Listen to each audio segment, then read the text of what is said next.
Recording started. All right, welcome to the Manhattan GMAT Study Hall March 3rd edition.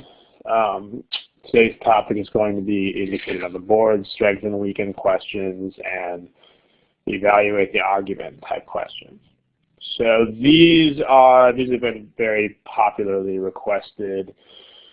Going to try, as usual, to minimize the overlap between these question types and our coverage of the 9-session class. So hopefully not too many of these points will be repeated. Before we get started, as usual, we have to go ahead and give you the warnings that we always give you. So here goes that. The kinds of problems that you should and should not submit. Please don't submit problems that are too general. Some people are still doing this.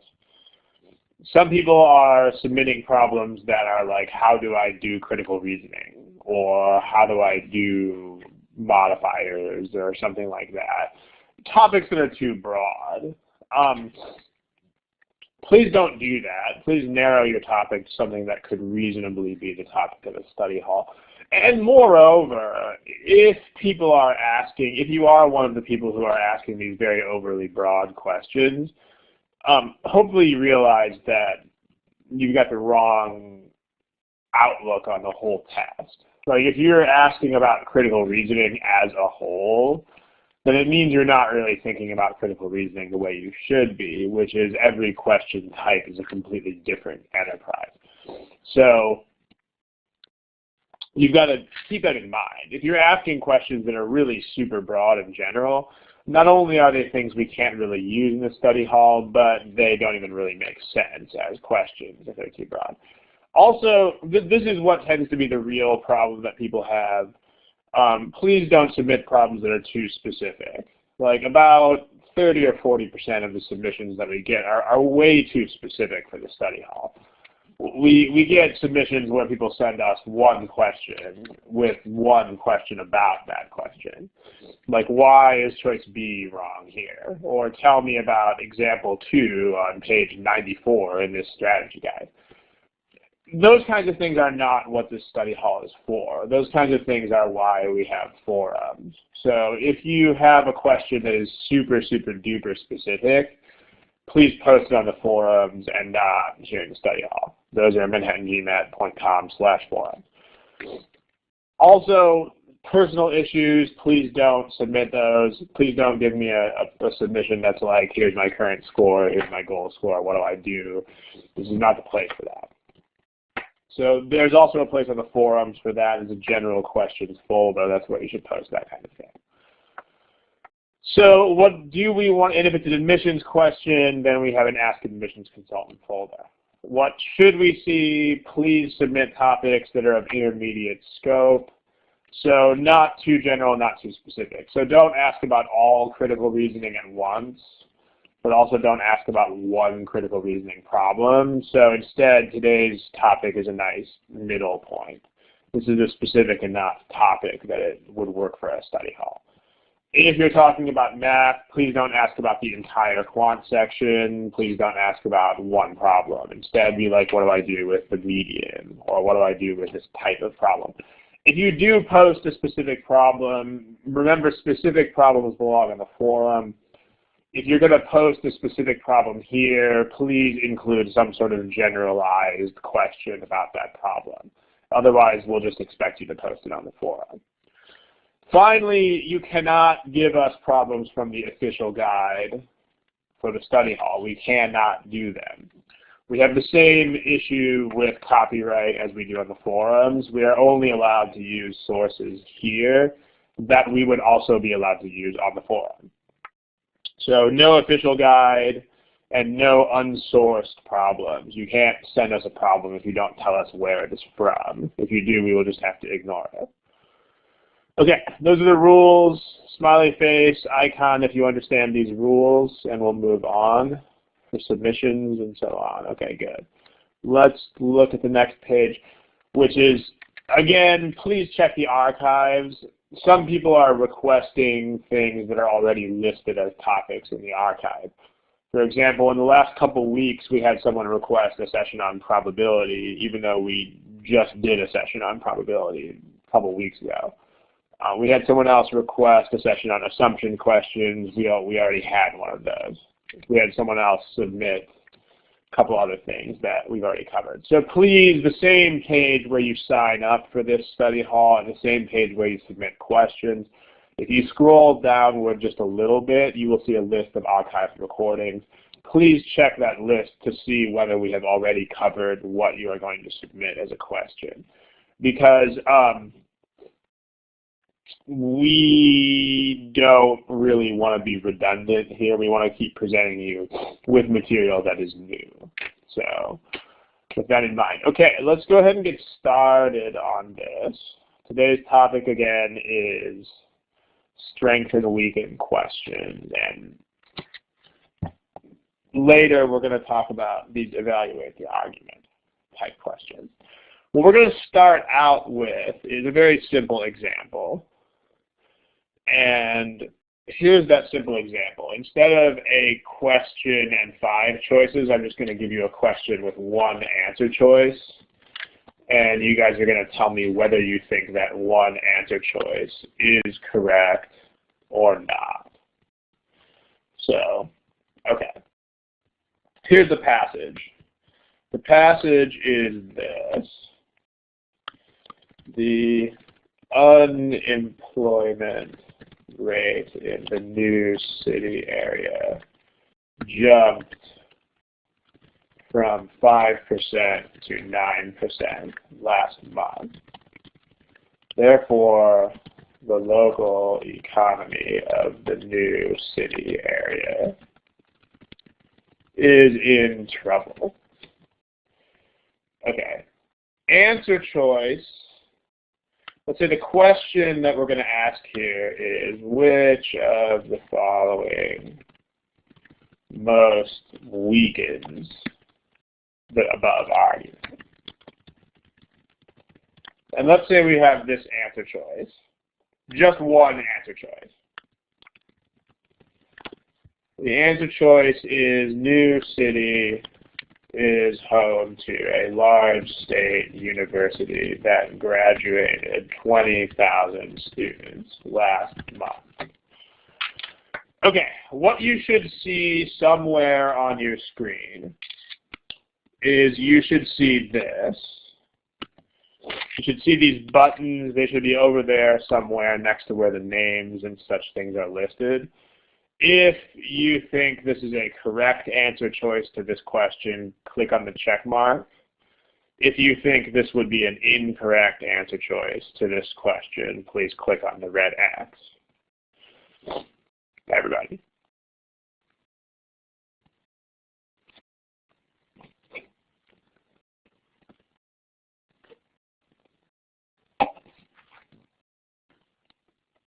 Okay, we got responses from about 2/3 of you. Non-response from about 3 or 4. There's a Michelle, a Mindy, a Praveen that we're waiting to hear from. Okay, remember it's a GMAT, you got to make decisions. So, okay.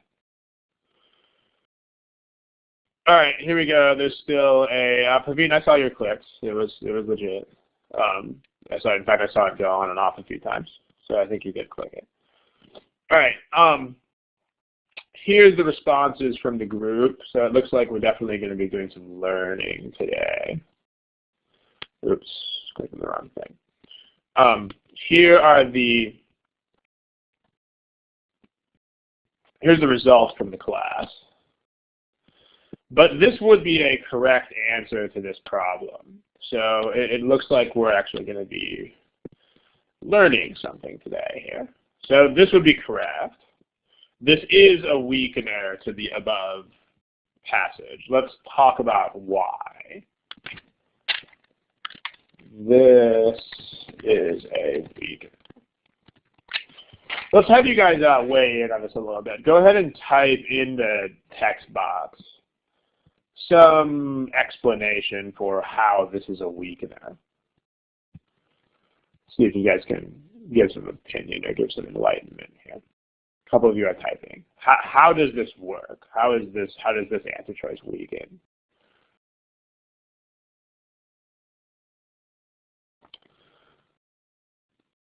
Okay, someone says more graduates, less unemployment rate. That is not it, because it's a fact that the unemployment rate has increased.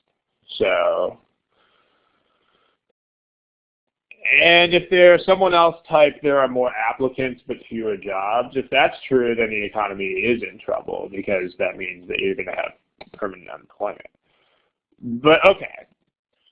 So and the question that's being asked by Michelle in the box, we need to address that as well. So here's the story. The story is that this choice, here's the mechanism by which this weakens the argument.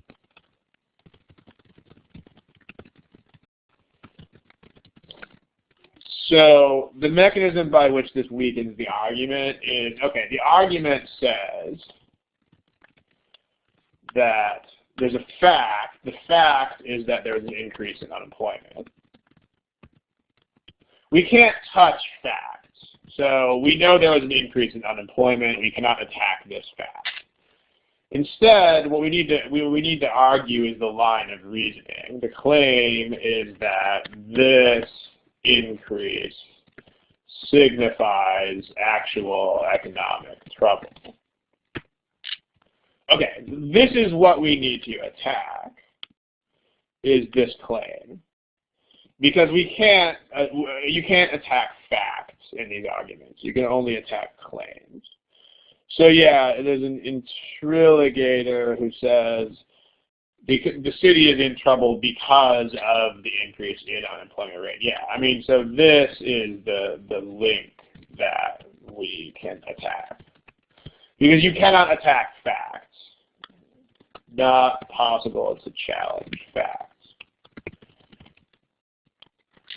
So the only thing you can challenge is the interpretation of facts, but you cannot challenge the facts themselves. So the point is, the way this works is that if the above answer choice is true, then the unemployment numbers have gone up for reasons that do not signify economic trouble. Now, one thing that you've got to notice here is we are making assumptions when we do this. Okay, so we have a couple of, let me actually cut and paste a couple of questions. Let me kill these graphics over here. Okay. So here's how this works.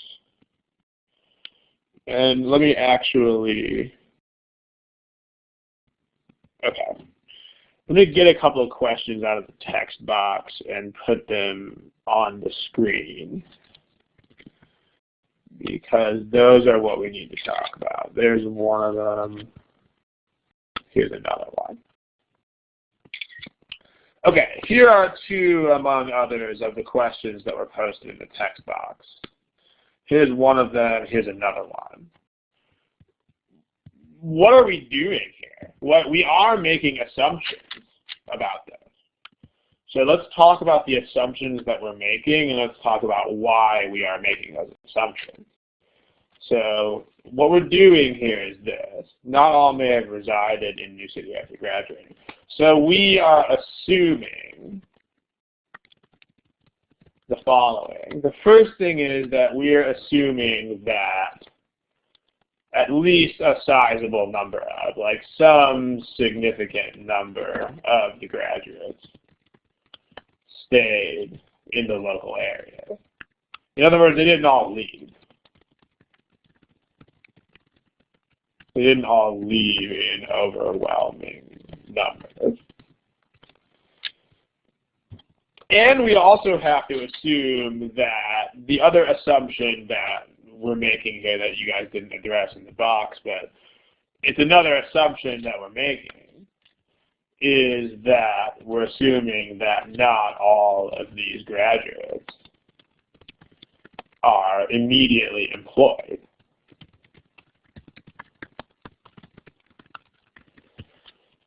So let me look through the text box and see what else, someone is saying, can we assume that local economy is in trouble if the rate increases? Well, no, you can't, because if you could, then this would be a fact.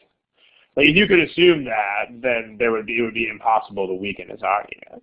Because if that were an assumption, then this conclusion would be automatic. Okay. We need to assume these two things. For this connection to work, we have to assume that some of these graduates stayed in the area and that not all of them were employed immediately. So the point here is this, and this is going to come as a shock to people who are used to the kind of thinking that you use on draw the conclusion and so on. But on strengthen, weaken problems, you need to interpret statements in the most probable or most reasonable way, like common sense sort of way.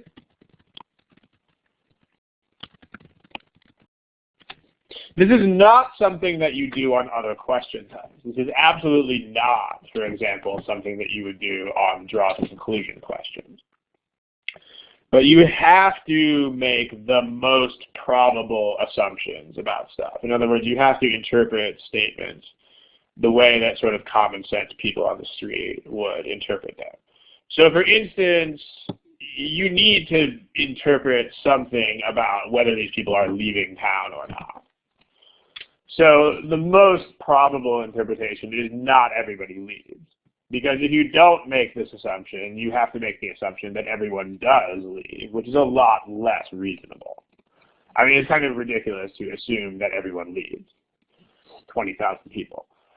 Also, you do have to make the assumption that not all of the graduates are employed right away, because otherwise they wouldn't affect this number. But again, this is a much more reasonable interpretation than to assume that all of them are immediately employed. So these questions are not strictly formal logic. This is the one thing you really, really, really have to understand.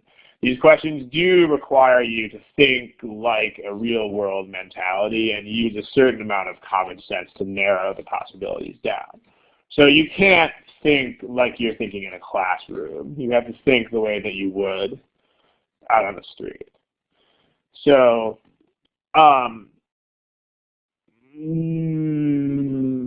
the question with the text box. I mean, yeah, there's an argument, there's an assumption in this argument, yeah. So the author assumes that the unemployment rate means trouble. And so that's what you're trying to shoot down, yeah. The other text box question says, can we assume this? The answer is no, we can't. Otherwise there would be no weakening. But yeah, this argument has an assumption that this orange thing is true, which is what we're attacking. So does everybody understand this concept of interpreting statements in the most probable way? Smiley face if this makes sense to you, and if you understand why these are the best assumptions to make in the situation at hand. So, Samara, yeah, but this is written in the present. So, I mean, we're saying this is the current state of the economy. I mean, if you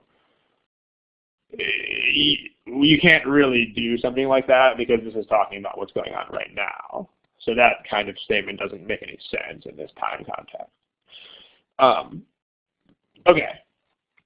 Here's the story. There's a very broad spectrum of the way that you can interpret statements. It's a useful way of thinking about these problems on this test. Spectrum of ways in which to interpret statements. On one end of the spectrum, you have the very intuitive, if you know what these words mean, it's very inductive. It's very real-world type thinking. It makes plausible assumptions, makes most probable common sense assumptions. And most importantly, it is not using formal logic. Like this end of the spectrum is not formal logic. The other end of the spectrum is very literal and very hard, mathematical, like formal. Not real-world thinking at all. Not in the least bit. This kind of thinking doesn't make any additional assumptions that are not stated. Doesn't use any sort of common sense. And uses formal logic. The point here is that the different types of problems that show up in the verbal section are on different ends of this spectrum. For instance, draw the conclusion questions are way, way, way, way over here. So, e.g., draw the conclusion questions. On the other hand, a lot of other questions, including our beloved strength and weaken questions, are all the way over on the other side. What they're testing is they're testing your way of thinking in this more intuitive, real-world kind of way. So, strength and weaken questions. The point when you think about this test is that you have to realize that each question type is over at one extreme or the other of these. And you have to realize which extreme you are at, because thinking in the way of the other extreme is not going to get you anywhere. Like if you try to use intuitive common sense thinking for draw the conclusion questions, it will not work. Draw the conclusion questions are all about formal deductions. On the other hand, if you try to approach strength and weaken questions with formal logic, you will not get any of them right, because that's not what they are testing. So like what the objective of the GMAT here is to test your thinking skills in both of these arenas. So that, in other words, anyone approaching the critical reasoning section with only this kind of thinking is going to be out of luck, because you're going to get all of these wrong. Also, anybody approaching the critical reasoning section with only this kind of thinking is similarly going to be out of luck, because the questions that require formal logic, you're dead. So your job is to realize,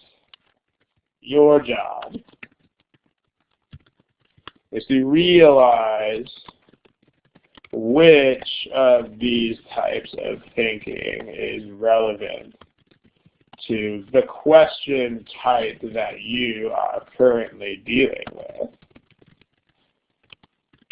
and use it. So, and in order to do this, what you are going to have to do is you're going to have to read the question prompt first. Again, I addressed this point last time.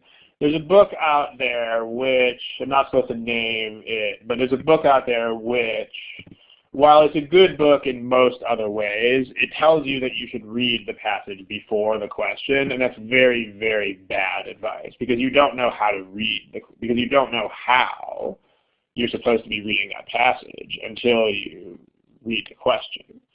So what I'm saying is, if this is an example of a passage, here's the passage we looked at last time. You need to read this first, because this tells you how you should be reading the passage. This tells you which of the above styles you should use in interpreting the passage. In other words, you don't know whether you need to read this in a very literal, very sort of nitpicky kind of way, or if you should just read it for the gist of the argument until you read the question type. So when you read this question type and it says which of the following weakens the argument, you know that your job is to read for the general principles and use your intuition to see what affects the argument. So once you read the question type and you've settled on a type of reasoning to use, then you go to the passage and you read the passage with that sort of type of thinking in mind. So let me illustrate this with a particular statement that, I mean, theoretically the statement would be part of a passage. It's not really part of a passage. I'm just going to isolate it. But let's say, let me copy the spectrum stuff over to the next page. Like, let's say you had the following statement. Say a passage contains the following statement. The statement is a patient was brought to an emergency room with injuries consistent with having been hit by a car. Okay, there's a statement. Let's say that the statement is in the passage. If you are reading this passage as part of a strengthen and weaken question, then how should you interpret this statement? What is the most probable interpretation of this? If you see this in a passage, text box, please. Like, what does this most probably mean?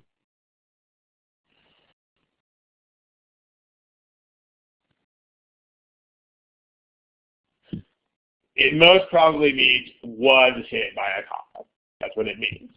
So if you are using this kind of thinking, if you see this kind of statement in a strengthen and weaken question, with this type of reasoning, you interpret this statement as the patient, and you don't interpret it as maybe. That's the whole point. You interpret it as this is what I can assume. The patient was hit by a car. Because this is the most probable common sense interpretation of this.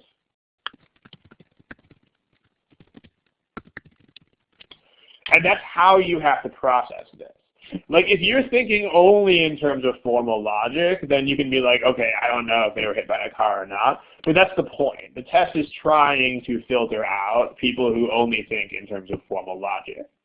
Because, frankly, people who think only in terms of formal logic are not good at management. So since this is the GMAT and it's a business school test, they are purposely trying to get rid of people who only think in this way. Similarly, they're also trying to get rid of people who only think this way. But that's the point that most people have trouble with that we see on forums and so on, is thinking too formally all the time about everything.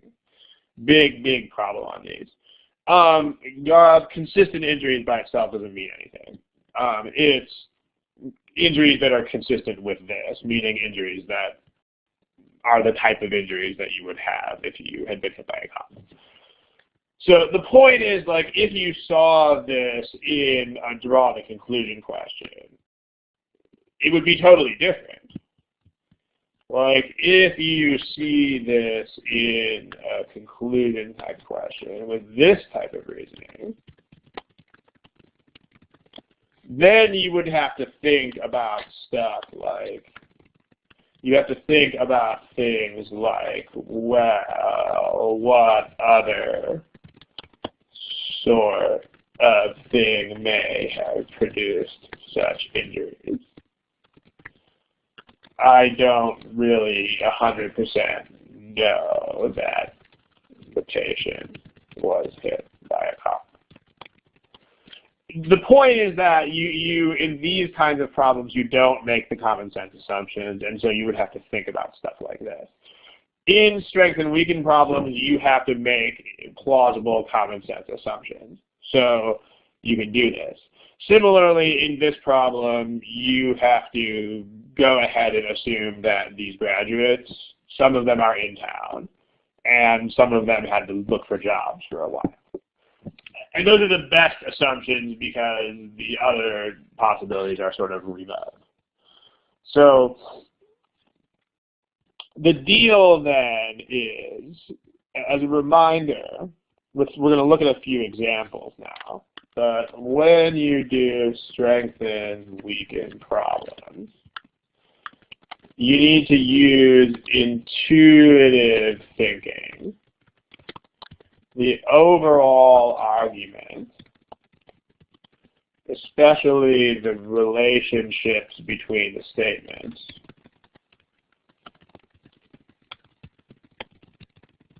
is much, much more important than the details.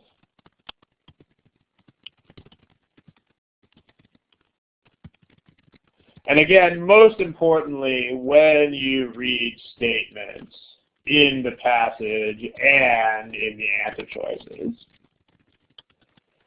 you can make common sense assumptions, and you can interpret statements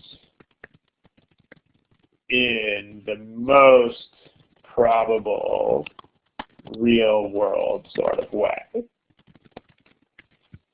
Most probable assumption. So I'm going to go ahead and make an abbreviation for this because we're going to be talking about this a lot in the problems that follow. So in the rest of this study hall, I'm going to use this abbreviation.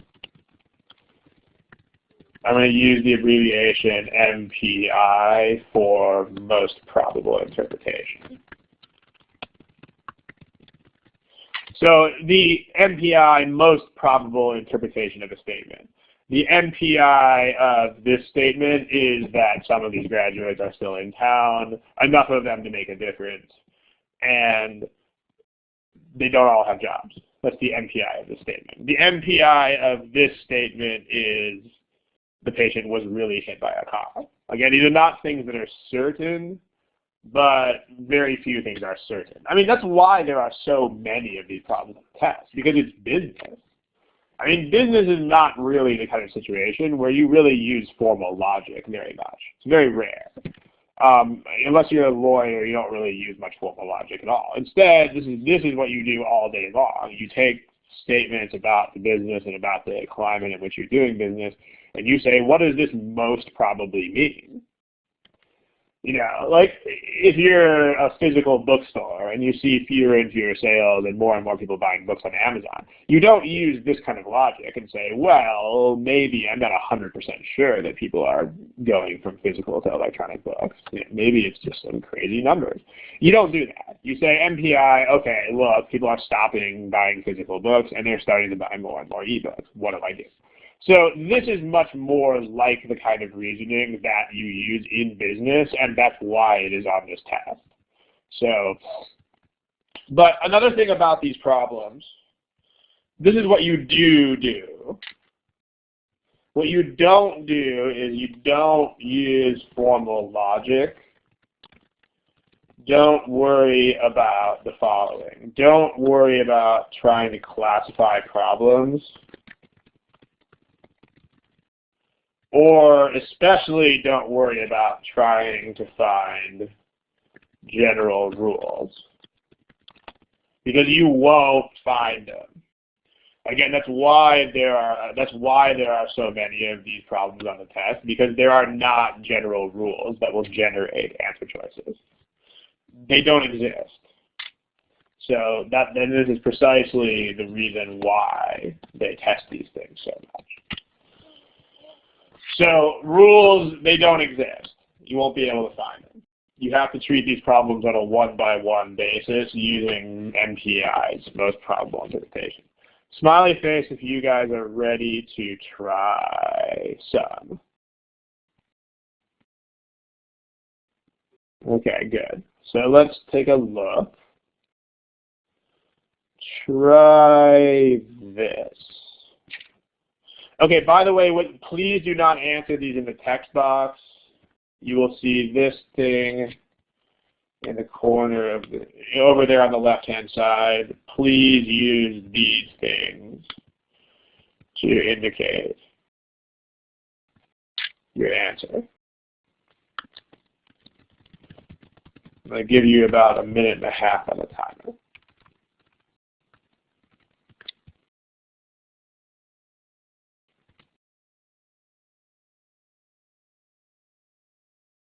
Okay, only about 1/3 of you have actually answered this thing. So please indicate an answer. We're waiting on, I don't know how to pronounce some of these names, but there's a Achal, Dinesh just logged back in, and a Rumana. 5 more seconds, please indicate some sort of answer. Remember, if you are one of the 2 people who hasn't answered yet, this is the GMAT. You cannot delay on these things. You have to indicate some sort of answer. Okay. Remember the buttons are over there. As it says on the screen, please answer with the buttons. Please do not type your answers in the text box. Okay, here's the class's answers. So this one went pretty well. The correct answer is E. Let's talk about it. So the main deal here in this argument is, again, you're reading this for the big picture. You're not reading this for minute details. So this means, since you are reading these things not for the details but for the big picture, you don't really, like, if there are numbers, don't pay attention to the numbers. If there are statistics, don't pay attention to the actual statistics. Instead, what's the relationship? So if there are numbers or statistics, the numbers themselves are not the point. Instead, you should be looking at the relationships between or among the figures. So the point of the average age of cars, like, okay, someone tell me in the text box, what is the point of this statement, this thing? Like, who cares? Like, what is that? What point is that trying to get across?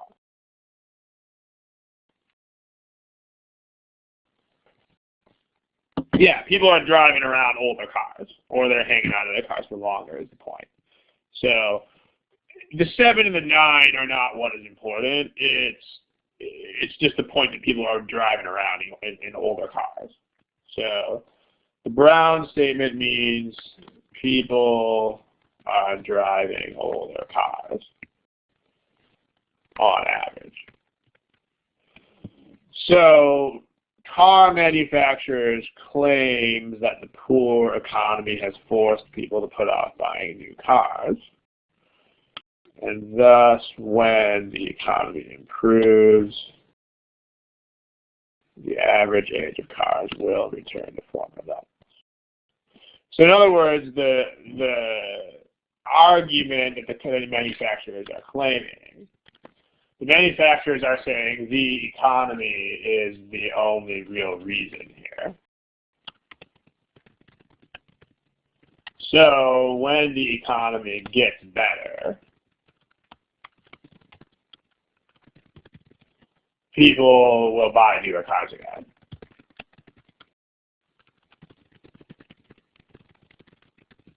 Okay, but this is the argument. So the only thing in here that we can really attack is, I mean, this is a fact, so we can't go after this. This is a fact. Like, if the average age of cars is bigger, then if the average age of cars is more years, then that's what it is. So that's fact. But this is an assumption that the manufacturers are making, so we can come after that with these statements. So fewer cars are being manufactured than were being manufactured 5 years ago. That doesn't really have to do with how old the people's cars are, because this is the manufacturing end. This is not the consumer end of things. So for this to be a factor, you would have to assume that people are not buying cars because they can't, which is not really a reasonable interpretation of this. This one, B, actually goes hand in hand with this. I mean, this is the economy causing people to do this. So if B is true, then it'll actually strengthen. Remember that call into question. If you don't know this, a couple of you picked these choices. Call into question means weaken, or present evidence against.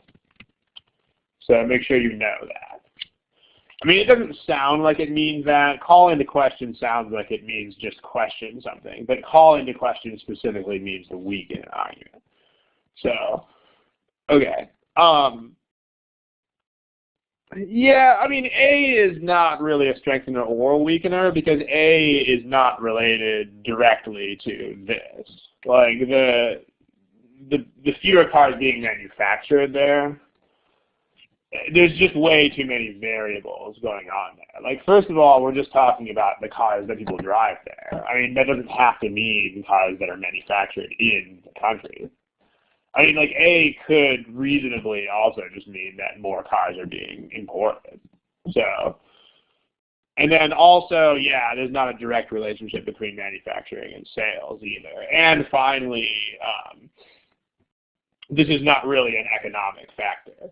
Like, this decision could be driven by other things besides economic indicators. So, like, for A, you'd have to make 4 or 5 different assumptions, some of which are not necessarily MPIs. C, it doesn't matter. I mean, C is a reason not to drive older cars, but people are driving older cars. So C is kind of irrelevant because it's a fact that people are driving the older cars. So you can't argue with this. This is a fact. So it doesn't matter what the pluses and minuses of driving older cars are because the fact is that people are driving older cars, period. So that's not the material of the argument. D would be, if anything, a reason why new cars would be better. I mean, well, someone's talking about out of scope. You got to be careful with that because notice that the correct answers to these questions, let's go back to this one real quick. I mean, this is also very much out of scope of the argument. In fact, the correct answers have to be outside the scope of the argument. Because so let's put that in the yes row here. You need a choice. You actually have to select a choice. If something is the correct answer, it will be outside the scope. Select a choice that is in at least one way outside the scope of the argument. You need a choice that is outside the scope of the argument. You need that. Because otherwise, if you think about what strengthen or weaken means, okay, like let's say I tell somebody, hey, you should move to Las Vegas because the weather is great and it's a fun town. If that person tells me I need to strengthen my argument, that means I need to give him more reasons to go to Vegas. Like the reasons that I have not already given. So outside the scope is actually a good thing, not a bad thing. I mean, the question of whether it's relevant is a different question, but there's no systematic way of being able to tell that. You have to use your most probable interpretations and see whether it has anything to do with it.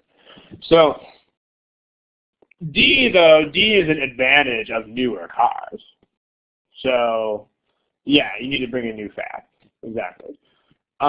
This is an advantage of cars that are newer. So, if anything, that intensifies the it's not very directly related to anything here, but if anything, it makes this even more significant that people are driving older cars because new cars are cheaper. But E, okay, the most probable interpretation of E, if most people believe this, then the most probable way to interpret this statement is that they will what? Text box, please.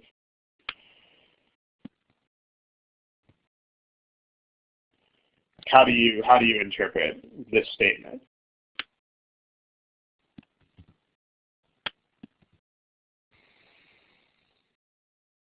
Yeah, most greater than 50%, yeah, fine. But remember, these arguments don't have to do with statistics. I mean, you have to make an assumption about what these people will do. Yeah, you need to assume that they will not start buying new cars again, regardless of the economy. So it doesn't need to be everybody, but the most probable interpretation is at least a good proportion of these people, a significant proportion of these people will act on what they believe. So a significant proportion of these people will not replace their old cars with new ones, regardless of the economy. I mean, this is not formal logic. Again, if you are stuck in formal logic robot mode, you might look at this and be like, well, how do I know they're not all going to buy new cars, even though they have these beliefs? You have to use your most probable interpretation. The most probable interpretation is that if most people think that buying a new car is a really bad thing to do, then at least a lot of those people are not actually going to do it. This is a very reasonable assumption, and assuming the opposite of this is not reasonable. So this is how you have to interpret this statement. Again, it is not an exercise in formal logic, and it is not intended to be one. Questions about this? Everybody understand how this works? If you have a question, type in the text box. If you understand how this problem works, give me the smiley face icon. Okay, doesn't look like anyone is typing a question. So let's move on to another one.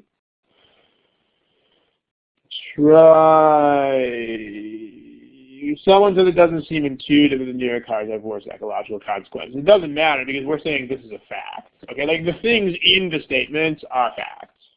Like you need to interpret those as a most probable statement. Also, it doesn't matter if they do or not. It only matters what people believe, because the upshot of this is that people's action is they will not buy as many new cars. So, interrogator, even if this fact is dead false, we do not care, because the statement says people in this country believe that it's true, and we don't care if the fact is true or not. We care what people will do as far as buying cars. So, I mean, if they don't buy new cars because they think new cars are infested with demons, still valid. Still means they won't do it. So you got to think about what matters and what doesn't matter. Okay, let's try another problem. Go ahead and try this one right here. Again, please answer with the buttons. Please do not answer in the text box. Thank you. Okay, here's a timer.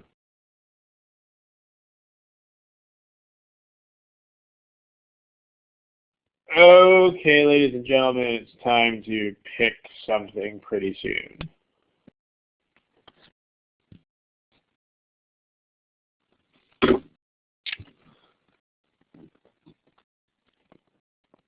Most people at the beginning of the alphabet, we're still waiting on you. Cecily, Charmaine, Dinesh, Rumana. Remember, it's the GMAT. You got to pick something, and now you're over 215. So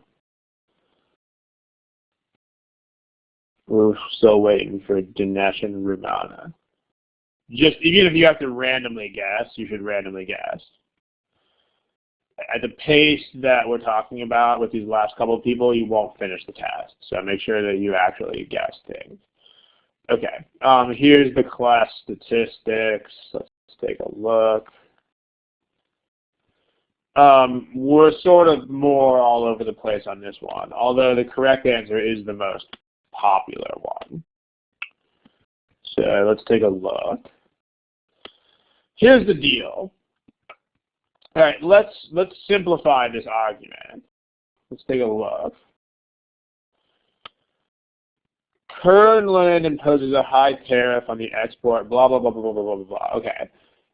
So there's tariff on their cashews. If the tariff were listed, then more farmers could profit. So if we're talking about two consequences of removing the tariff, the argument says if the tariff were removed,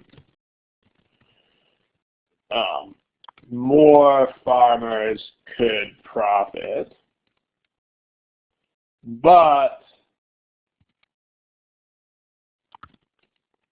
fewer, like the processing plants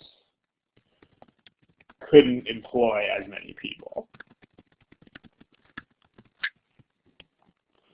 Because this is what, you got to figure that out from this statement. Since the processing, we're talking about unprocessed cashews are sold. That means we're not processing them, they're unprocessed. Since all the processing plants are in the city, if you take away the tariff, it'll hamper the government's effort to reduce urban unemployment. I mean, there's an implicit step in there, which is if you sell unprocessed cashews, then the processing plants will have to lay people off, and therefore unemployment, blah, blah, blah. So that's the deal.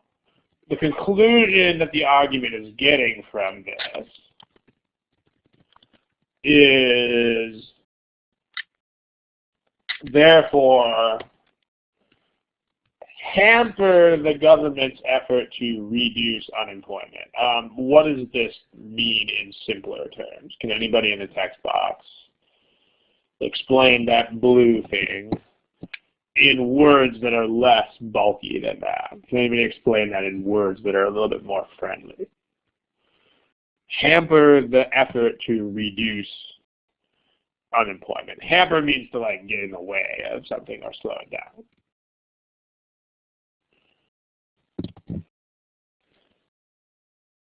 At least one of you is saying the opposite of what this is. Remember, the government is trying to reduce unemployment in the cities. So hampering that means that this will make what happen to unemployment. A couple of you are typing. Yeah, it'll make it go up. Yeah, exactly. Because it'll, i.e., this situation will increase, or at least it'll contribute to increasing urban unemployment. So, I mean, they expected you to get that out of this statement. The point is that this variable, they're saying, is going to contribute to increasing it. I mean, it might not make the overall level increase, but it'll be something that creates more unemployment. It'll create more unemployment. So, I don't know what missed means, but if you want to write more words, that's good. So this means, yeah, i.e., it'll create more unemployment. So let's look at this. Some of the byproducts are used for manufacturing paints and plastics.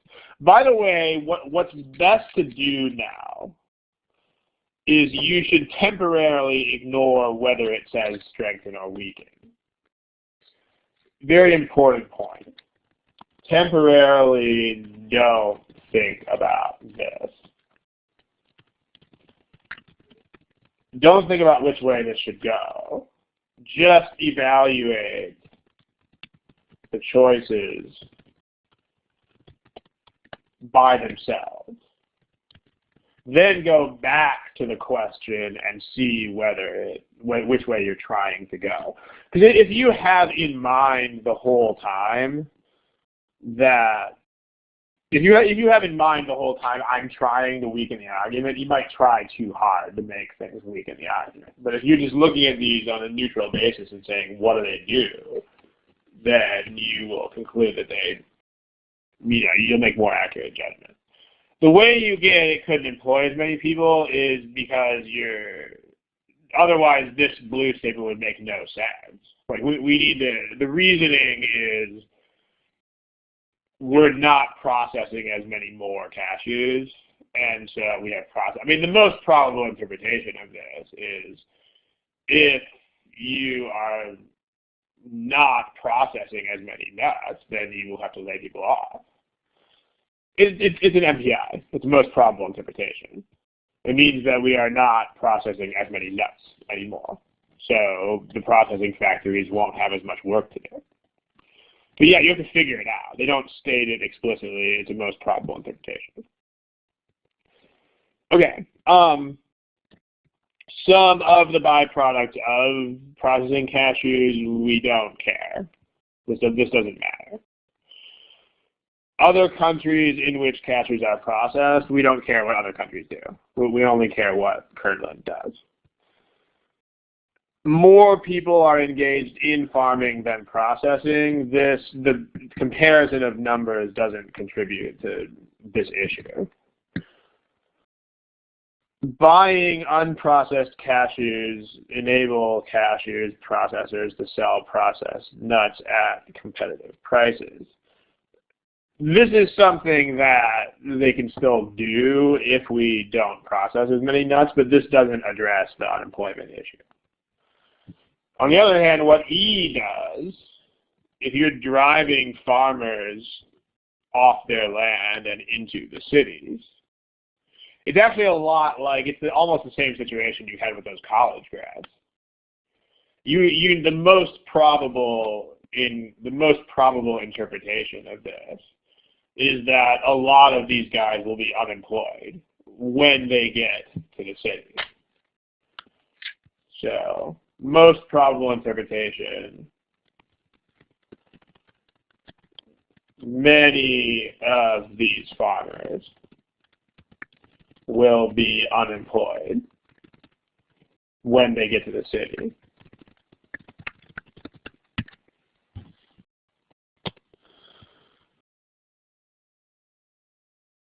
So what this means is that if you don't do this, then farmers will drift into the city and become unemployed. So the way this weakens the argument, this is the correct answer. The way that this weakens the argument is, like, we're not even questioning that unemployment will be created if we do lift the tariff. But what this says is that even if we don't, because farmers are not profiting, they're still creating unemployment. So the idea is that it's unemployment either way. The other way you could think about it is this. If this is true, then removing the tariff means more farmers could make a profit, which would mean fewer of them will drift into the cities, according to choice E.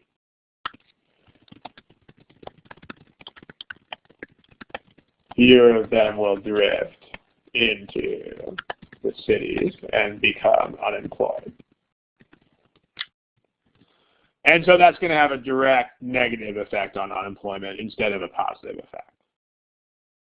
No, fewer of them will. So according to choice E, if you do this, then you will be reducing the number of farmers that drift into the cities and become unemployed. So in other words, that gives a negative effect on unemployment, which will help to balance or cancel out this positive effect. So none of the other choices really have an MPI that has anything to do with unemployment. Okay, yeah, it's a good question. I mean, again, you can see what we mean about most probable interpretations, MPIs, whatever you want to call them. Like, you need to make them. You have to make these interpretations of the statements. Okay, let's try one more. Let's try this.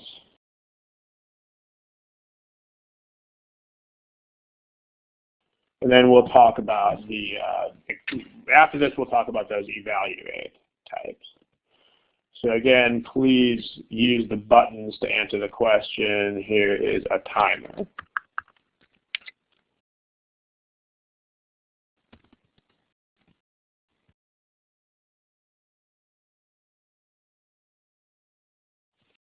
Okay, timer's up. So let's take a look.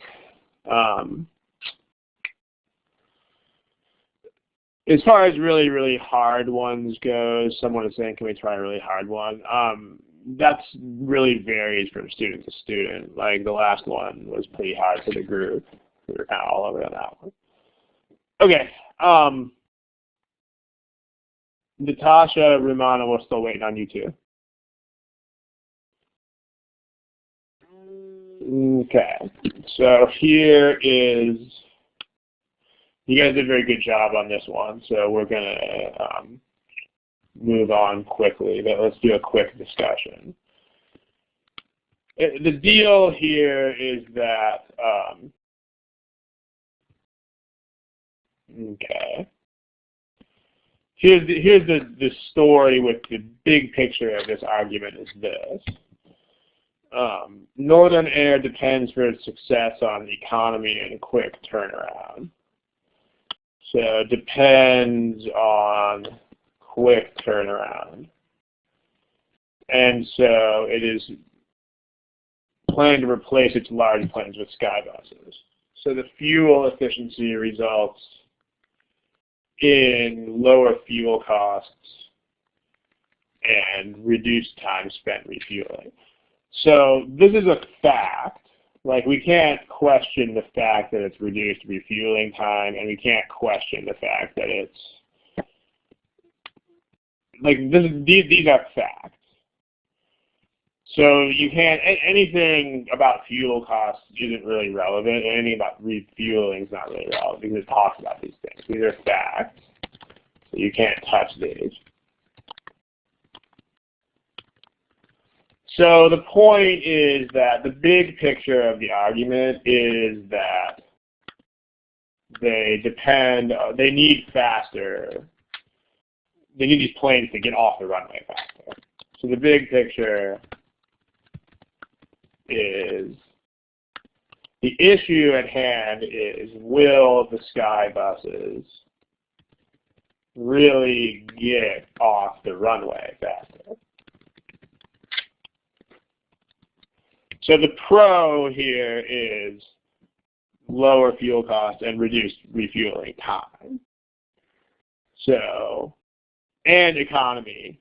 So economy has to do with lower fuel costs, and quick turnaround has to do with reduced time spent refueling. So will they get off the runway faster and or cost less? So if you are going to strengthen this thing, like if you have get off runway faster or cost less, then that's a strengthening. But if you have get off the runway slower or cost more, then that's a weakening. So A is it'll cost less. So, and it'll be a direct flight, which means you don't even have to get on the runway in the first place. Like, this is even better than getting off the runway faster. This is, you don't even have to use the runway. So A is strengthening. We like A as a friend. Okay, aviation fuel, this is projected to decline in price. This means that they're going to cost less. But this is not a strengthener because this is not sky buses costing less. This is everything costing less. So if everything costs less overall, then we don't care. The fuel efficiency will cost it to eliminate refueling. That's a strengthener. I mean, mechanics jobs, unfortunately, are not part of this argument. And then none of them are considering buying sky buses. This is irrelevant because the argument is about the merits of the sky bus itself, not about whether the competitors are doing the same thing. Because it doesn't say that they depend on being more economical or quicker than competitors. It just says they need these things to absolutely be true, not relatively. But this is, it'll cause turbulence that force other planes to delay their takeoffs. This means that it will get off the runway slower, because they're taking a long time. So this is a weakening. It's supposed to be a W, not a V. Okay. Any questions about that? If you have questions about that, go ahead and type. So the correct answer here would be E. We want the one that weakens. Yeah. Okay. Any questions about that? All right. Now let's take a look at a new type of question that is not a new type of question. Let's take a look at the so-called genre of evaluate the argument question. which would help us evaluate the argument questions. What we're going to show you is that these are really just exactly the same thing as what we're already doing. These are really just more strength and weaken questions. So let me show you. Let me show you with a simple example. So let's go. Let's do another really simple passage. Here's a simple passage. I have 12% body fat. My friend has 9% body fat. Therefore, my friend has fewer pounds of body fat than I do. Okay. Does anybody see where you could strengthen or weaken this argument? If you do, type in the text box. If there's any issue in this argument that you could strengthen or weaken, tell me what that is. Yeah, it's a percent versus a real number. So what additional consideration would, yeah, you need the actual weights to compare. So sample answer for strengthen would be something like my friend's body weight is close to mine. Because then if you take 12% and 9% of similar numbers, then you're looking at less with the 9%. On the other hand, sample answer for weaken would be something that's the opposite. If my friend weighs a lot more than I do. So my friend weighs substantially more than I do. Again, remember, strength and weaken questions are not going to be like, they're not going to be like quant. If this were quant, you would figure out that if my friend weighs more than like 4/3 of what I do, then he's going to have more body fat. But this is not quant. You don't have to figure out the exact proportions here. All you got to do is realize that the thing that you're taking a percentage of is an issue here. So once you realize that, you're good. So now here's the new question type, and what you're going to discover with these examples is that it's really not a new question type at all. So sample answer for which of these would help us evaluate the argument. It's really the same as what we already have here, but it's just not decisive. That's the difference. So like the relative body weights of me and my friend. Or something like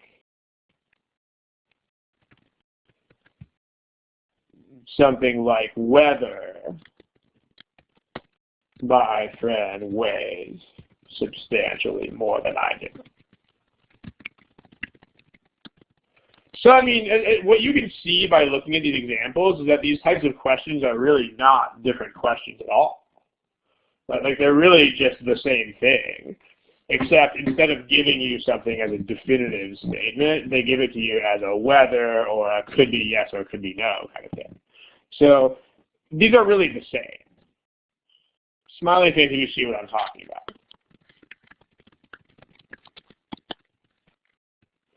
And not in other face if you don't. Like the only difference is that evaluate questions don't tell you which way the statement comes.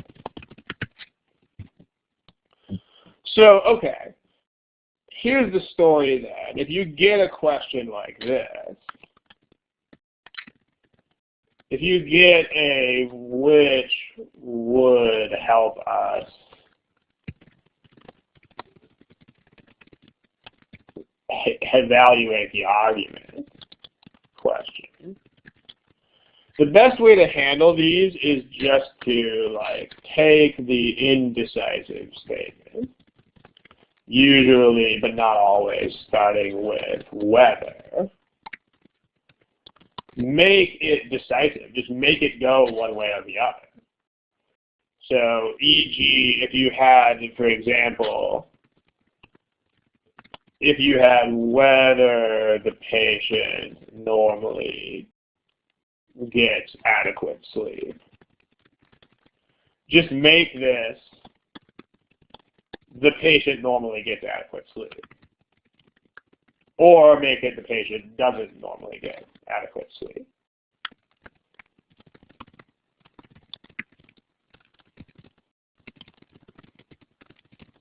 Okay. Just make it like that. Make it one of those statements, and then see how it affects the argument.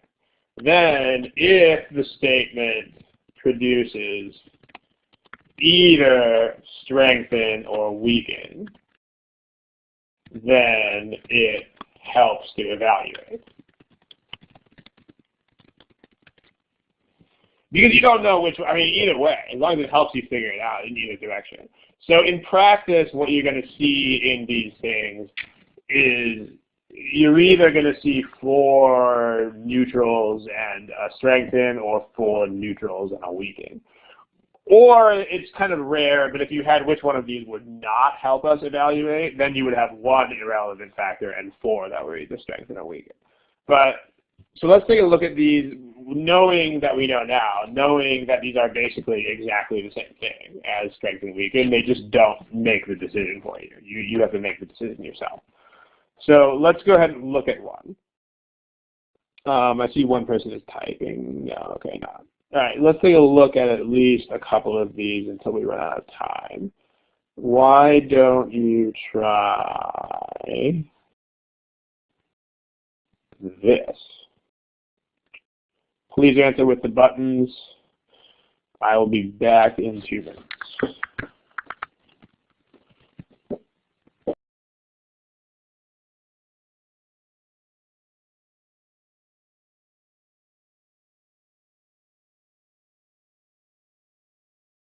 Okay, ladies and gentlemen, boys and girls, let's get an answer to this pretty soon, please.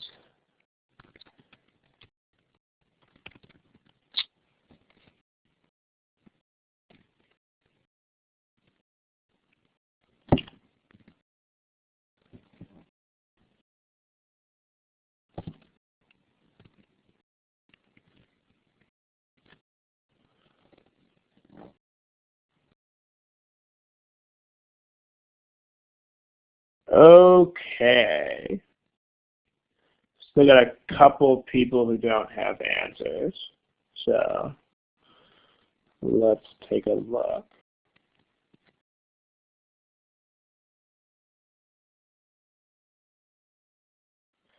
All right. So here's the story. The answer that most people picked here is incorrect, and I'm not surprised, and that's part of the reason I picked this question. C is not correct. Let's talk about why not. Here's the deal. The argument says until the cost of extracting uranium from seawater can somehow be reduced. So this means that we don't care about extracting uranium from seawater because that's been excluded from the argument. Like the argument says that, okay, you can get uranium from seawater, but it's more expensive. It's a lot more. It's more expensive than uranium from mines. Like therefore, uranium from seawater won't be commercially viable unless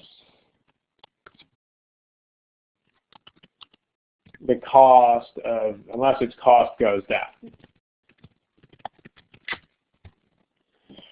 that means that this has already been accounted for. So talking about the cost of uranium going down doesn't matter because this is already in the argument. The argument already accounts for this.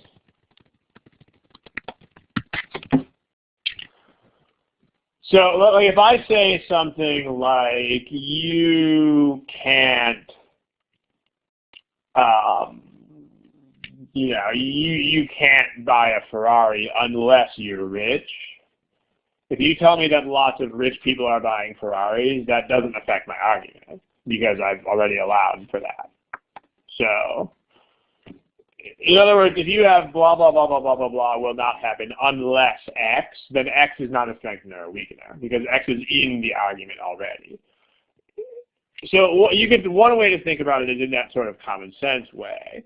The other way to think about it is just to realize, again, that things that are in the scope of the argument are not correct answers.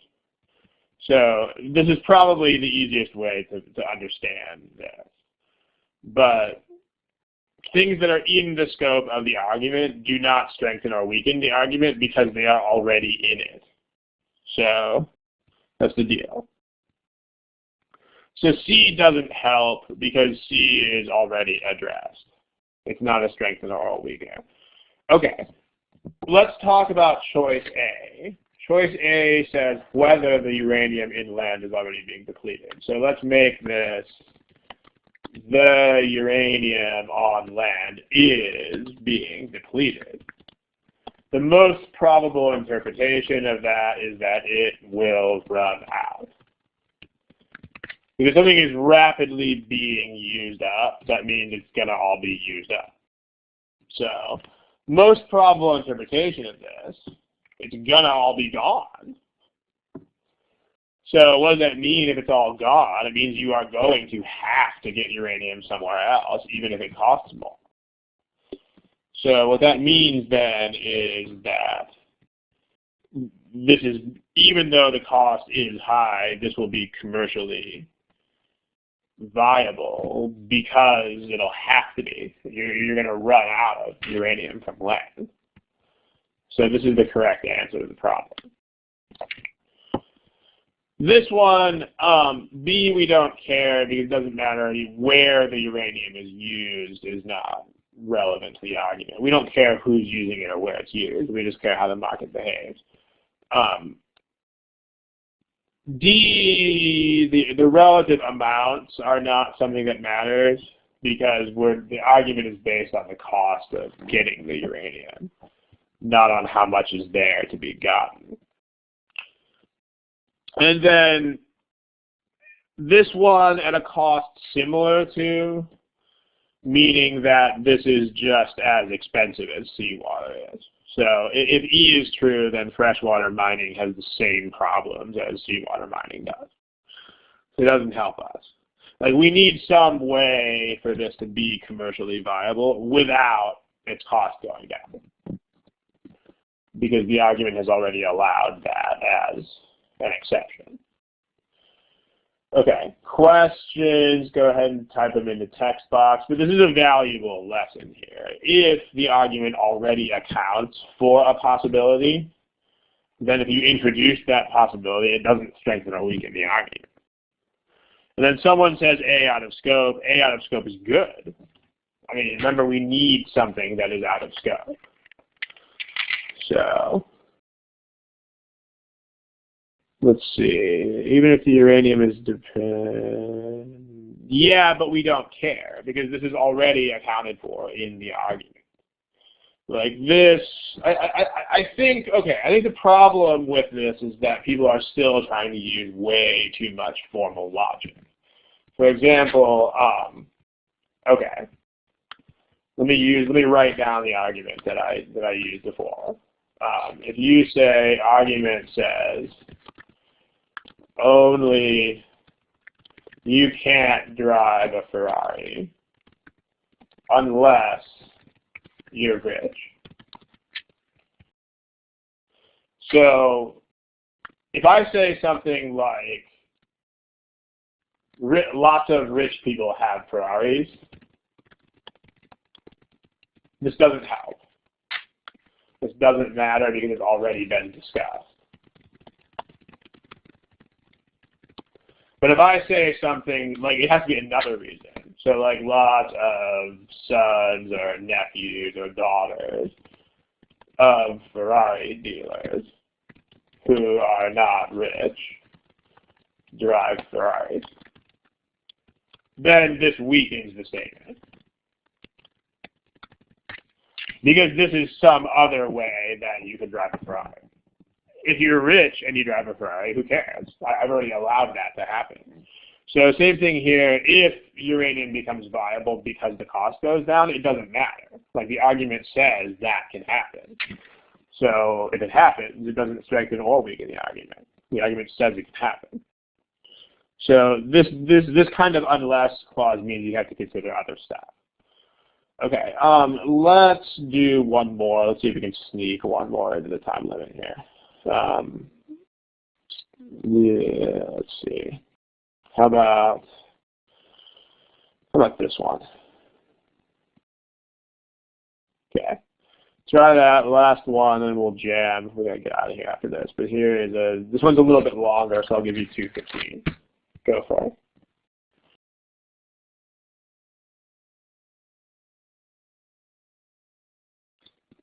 Okay, everybody spent 2 minutes, 15 seconds already, so please indicate an answer of some type. That means we're waiting on Praveen and not many other people. Praveen, that's you. Please indicate something. Okay, here's the answers from the class.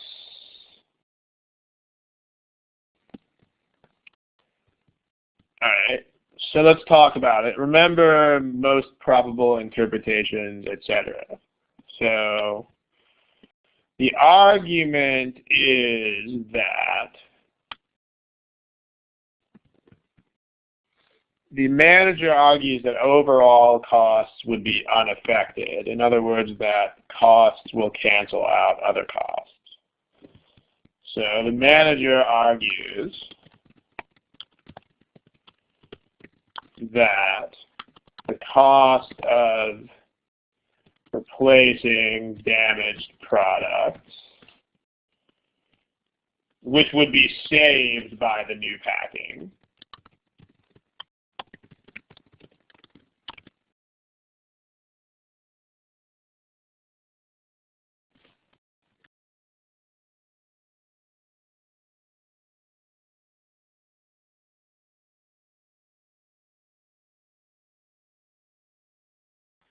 Can you guys, okay, can you hear me now? Let's say I got cut off on the, okay. All right, the cost of replacing the damaged products saved by the new packing, that's supposed to be parentheses, and the cost of increase of the packing itself. The manager is saying that these two things are going to cancel each other out. He's saying the cost will essentially remain unaffected. So this will cancel out, says the manager. So anything affecting either of these costs in a unidirectional kind of way, so that they wouldn't cancel each other out, that's what we want. So let's take a look. If you look at what's going on here, we are only talking about TrueSave's own products. So any sort of comparison with other products is not going to help. Like, we need to talk about only the products that TrueSave carries. So in other words, comparisons with other companies are irrelevant.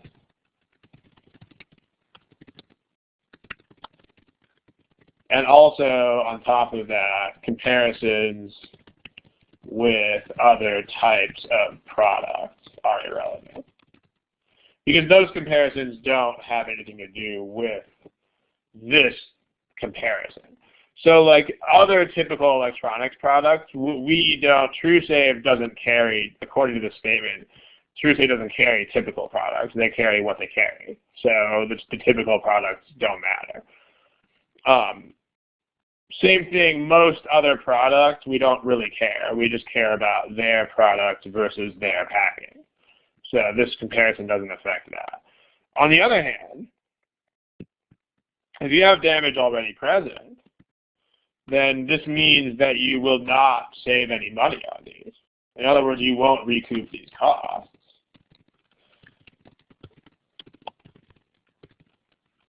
With the new packing.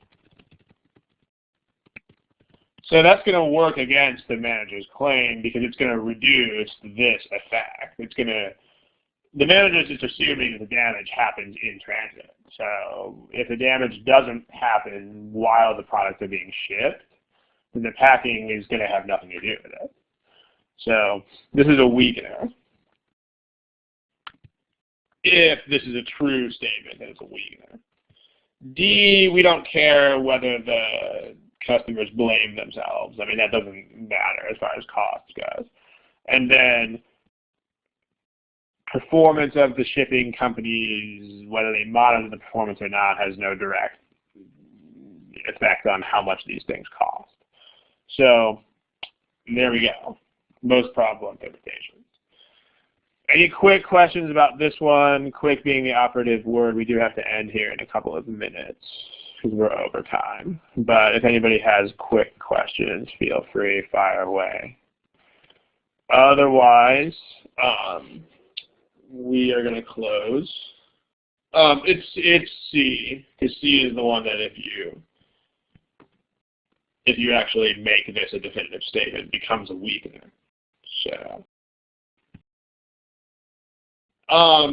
S, were you watching the slide where we talked about that? This slide right here?